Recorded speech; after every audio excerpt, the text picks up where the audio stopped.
Hello my loves and welcome back. In this video I wanted to talk to you about how to deal with returning aggression, what it is and how you can support your cats with it, because it can be a really shocking thing to experience in the home. So if you don't know who I am, my name is Julianne Hart. I'm a holistic cat therapist and soul activator for cat guardians, and my mission is giving cats a voice. So let's dive in.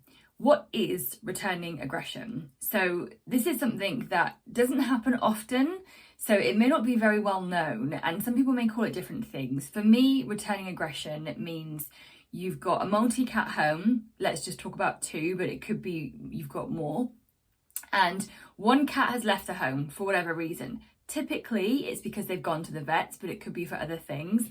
And basically, you bring that cat back into the home, and then there is aggression between the cats. And we'll talk about that in just a moment. So returning aggression is not redirected, okay? They are different, and I will do another video about redirected aggression. Returning aggression is specific because it's all to do with scent, okay? Now, in this video, I'm going to give you the example of a cat going to the vet and coming home, but it could be that they've been at like your mum's for the weekend, or they've been at a cat boarding place. You know, it could be like there are many different variations that can bring about returning aggression, but the most common is when the cat has been to the vets. Excuse me. Now, what happens is I've done this with my boys, and you go to the vets with one cat, the other cat's at home just going about their business. You bring the other cat home, you bring them in. Now, it can happen here when you've got the cat carrier on the floor, like in the doorway, like in the hallway, or it can happen a bit later. There is no like prescribed time limit about when this can happen. It's usually within the first 24 hours, but I can't say to you like, oh, it's the first hour or it's the third hour, okay? Because let's remember, cats are sentient, sensitive beings. They are just like humans, like they're unpredictable, right? Now, returning aggression means that one of the cats feels threatened, essentially. So if we use for this example my boys Leo and baby Max, let's say that I take baby Max to the vets, okay? Come home, I let him out of the carrier, you know, Leo comes to see what's going on and has a bit of a sniff around, then all of a sudden starts to attack baby Max, okay? It may not be attacking, it might be that they're hissing or just batting, swatting at the other cat. Like, you know, you've got to kind of interpret how your cats are going to react in this situation. And the first thing to do is to separate them. So even if your cats aren't attacking each other, even if there is just general hissing, separate them. Now, let me be clear, neither cat has done anything wrong. The one that is showing the aggression, and I don't want to use the term aggressor, right? Because the cat's not being an aggressor, the cat is showing aggression as a reaction because they feel threatened, right? We've got to remember when we're talking about behaviour, underneath all of the behaviour is emotion, right? The cat isn't attacking because it just wants to, you know, because it's mean, because it's a boisterous, horrible cat. That's not what it's about. You know, Leo is attacking baby Max because Leo feels threatened, right? He doesn't feel safe. So if you've got cats that are going at each other or they're showing signs, even if they're subtle signs of having issues, separate them. Put them in separate rooms and let them kind of almost go to their corners. Now, the reason for that is because you need to then work with the individual cats. And like I said, this may be more troublesome if you've got more than two, but it's completely doable. What we've got to remember is that the reason there is returning aggression is because one of the cats doesn't feel safe. Okay? Now, I'm going to tell you about the behaviour stuff to do, but I want you to remember the emotion that sits underneath this behaviour. Because if you were talking to one of your friends and they were shouting at you or they were really angry about something, you know, you'd sit there and you'd listen. You may say to them like, you know, I don't want to be talked to like that or whatever, but you would work it through with them because you understand that they are having an emotional reaction to something, and that is exactly what's happening with cats and returning aggression. So you separate them because, you know, you let them just, for one, you make sure that they're safe, like physically safe, okay? Because you don't want cats attacking each other because, you know, you've got wounds and all sorts of things that can happen. So you separate them.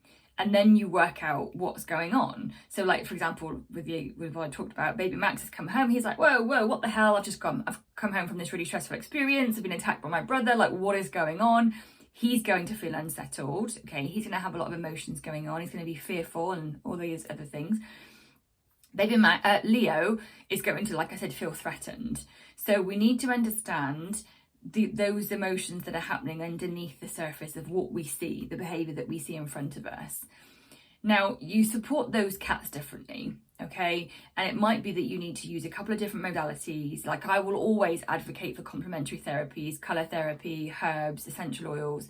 If you don't know what they are or how to use them safely, check out my other videos. And if you go to my website, I've got a couple of instant download ebooks for those 3 topics. I use colour, herbs and essential oils in every situation with my cats. And the great thing is they are complementary, right? So you don't need a prescription from the vet. You don't need to tell your vet that you're using them. You can use them, and it's all about offering. You offer them to your cats. You give them a choice about how they use them or how they interact with them. And that gives them autonomy to deal with the emotions that they're experiencing in this stressful situation of dealing with returning aggression, okay? So let's talk about baby Max. So we give baby Max the opportunity to kind of like settle down. Like, he's going to need to have a really big clean because he smells like the vets, okay? In order to help him like sort of self-soothe, one of the great things that you want to do is put like your stuff in there, like your worn t-shirt, like your pillowcase, your pajamas, yesterday's clothes. Put that in the room with baby Max because having your scent will help him, okay? And then for Leo, we need to recognise that he's like, whoa, intruder. That's what's happened for him. He's like, intruder, alert, alert, I feel threatened, I'm not safe. All from the smell of baby Max. Because what's happened is, as he's come home, Leo can't smell baby Max's normal scent.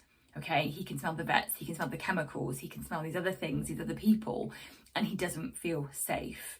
So with Leo, the best thing that you can do is to, first of all, give him space to calm down, give him space to process the emotions that he's experiencing, which again, I would highly recommend colour, herbs and essential oils, okay? And just let him breathe, like let him breathe, you know, don't force anything on him, try not to shout at him, he's done nothing wrong, okay? When I say about putting them in separate places, you need to bear in mind the one that has been showing the aggression, you need to understand what's best for their personality. So for Leo, if I shut him in a single room, he wouldn't cope very well because he's ex-feral and he would panic and he needs to be outside. So like for me, I would put baby Max in one room and I would let Leo have like the run of the house, and I would give it a few hours. You know, baby Max would be safe, he'd have all he needs, you know, food, water, etc. And Leo, I would kind of like just let him have the run of the house to decompress, okay? Again, colour, herbs, etc. down, as always. And then it's about saying to Leo, like, what happened here, like this thing that came into your safe space, into your territory, is known and you are safe. And this is where you want to bring in scent swapping. And this is about, you know, using perhaps like a sock, a clean sock, and rubbing it on baby Max, especially around his face, where he's got all his scent gland. You know, if he'll let you, like stroking the one with his paw, because he's got the one on his paw as well, and getting this sock really nice and smelly. And then it's just letting Leo sniff it. And he may hiss, and that's okay, okay? Now you need to take this next bit at Leo's pace, or at the other cat's pace. And basically you let them be accustomed to the smell. So if I offer him the sock and he hisses, I still give him positive reinforcement. Good job, buddy, well done. And then leave it for, I don't know, say half an hour. And then do it again and offer it again. And this may be where you want to bring in behavioural support, which is like clicker training. You know, if he sniffs it, you click the thing and you give him a treat. Brilliant. Now with returning aggression, there is no prescribed time in how long the cat that has, like I said, it's not the aggressor, the cat that actually is feeling threatened will take to readjust. How long's a piece of string, right? I don't know. You don't know. We don't know. It's all about the cat. It's all about the cat that needs to feel safe and secure in their environment, in their emotional state, and with your other cats and animals in the home. So you may find you have them separated for a few days, and that's okay. Like, I know we don't like to think of cats being shut in a room, but we have to remember that sometimes we do things for their own health, for their own benefit. We do them for like the bigger picture. You know, so if baby Max is shut in a room for 3 or 4 days, yes, it's not ideal for him, but I will deal with it. Like, we will all deal with it, you know. And then whilst I've got Leo, like, having a bit more of the run of the house, you know, I can do more scent work. I can use the smelly sock, rubbing it on baby Max, like, you know, as often as possible, and putting it in doorways at Leo's height, putting it on the edge of furniture at Leo's height, rubbing it on the scratching post that Leo uses, you know, putting it near, not like next to, but near his food plate, so that Leo just basically readjusts to baby Max, okay, and having his scent in and around the home in his territory so that he feels safe. And then when you feel the time is right, you reintroduce them. It may be that you let one of them out of the, like, let baby Max out of the room, let him have the full run of the house. It might be that you do a bit more behaviour training where you feed them either side of the door so they can get used to each other. You know, what I suggest to my clients, what I've done with my boys for myself, is you go at the pace of the slowest adjusting cat. Yes, you may have timelines. Yes, you may have deadlines. Yes, you may wish that things were over and easier. Like, of course you do. But it's not about you. It's about the cat that basically felt threatened, the cat that experienced trauma, because that's what it is. And it's about helping them to feel happy and healthy in their environment again, so that you can bring the cats together again. So I hope that this has helped. Feel free to come into the comments below and let me know if you've got any questions. I love to hear from the Naturally Cats community. And like I said, I've got those other videos about colour, essential oils and herbs. They are brilliant tools to offer your cat emotional support. And when you bring in that sense of autonomy as well, by giving them a choice about how they use them, I tell you what, it's an absolute game changer. So thank you for watching. I hope this has helped, and I will see you next time. Bye for now.